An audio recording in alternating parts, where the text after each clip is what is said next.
Assalamualaikum warahmatullahi wabarakatuh. Alhamdulillah. Kadang-kadang kalau kita bekerja di sebuah tempat, tentu saja kita harus melihat apakah pekerjaan kita itu menjadi sebuah sarana kita untuk menuju surga atau justru menjadi fitnah bagi kita. Karena sesungguhnya bekerja itu ada yang menjadi rahmat bagi kita, ada juga yang menjadi fitnah bagi kita. Seperti juga kita diberikan amanah seorang anak. Ada yang anak itu bisa menjadi semacam amanah yang nantinya akan mengantarkan kita ke surga, yang menyenangkan hati dan lain sebagainya. Tapi ada juga anak yang menjadi fitnah bagi kita. Lalu seperti apa pekerjaan-pekerjaan yang akan menjadi fitnah? Pekerjaan yang akan menjadi fitnah salah satunya adalah pekerjaan yang berpotensi untuk menjurumuskan kita kepada titik-titik atau kegiatan-kegiatan yang itu diharamkan oleh Allah Subhanahu wa taala. Ketika kita di dalam sebuah perusahaan, mungkin kita berkarir dari mulai karir yang paling rendah sampai karir yang paling tinggi. Kalau paling rendah, insya Allah itu aman, hampir tidak ada fitnah di dalam situ.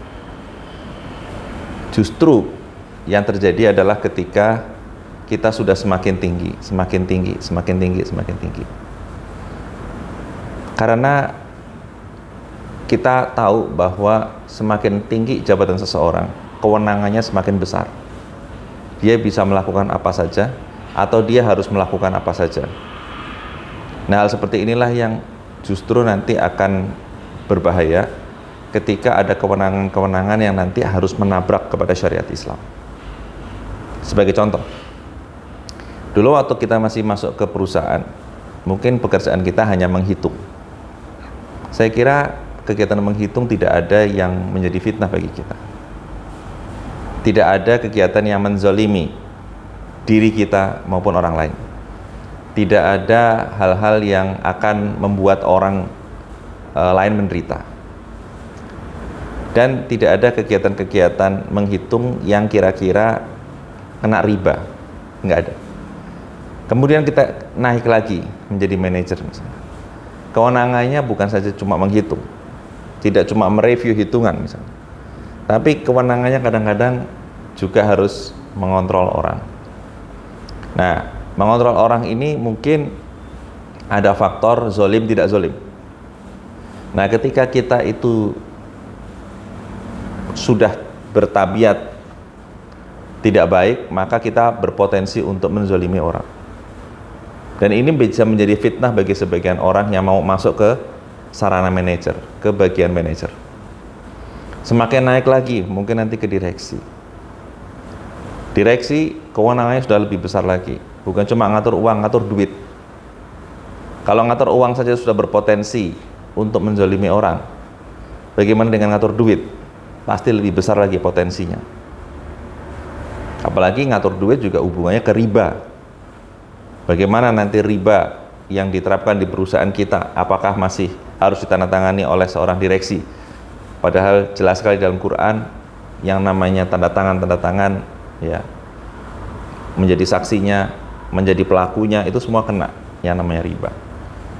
Makanya kadang-kadang di dalam sebuah perusahaan kita harus melihat, kalau kita masih tetap ingin stay di perusahaan tersebut, maka sebaiknya kita mencari jabatan tidak perlu yang terlalu tinggi, yang mana kadang-kadang kewenangannya terlalu besar.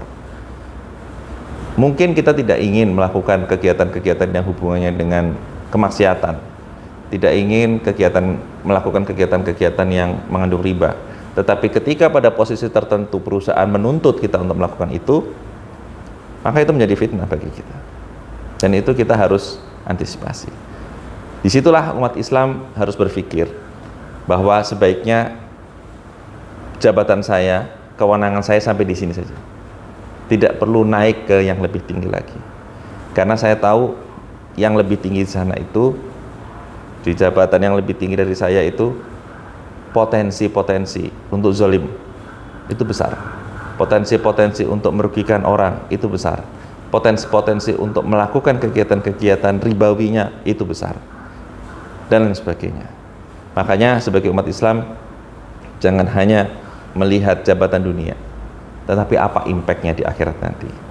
Insya Allah bermanfaat. Assalamualaikum warahmatullahi wabarakatuh.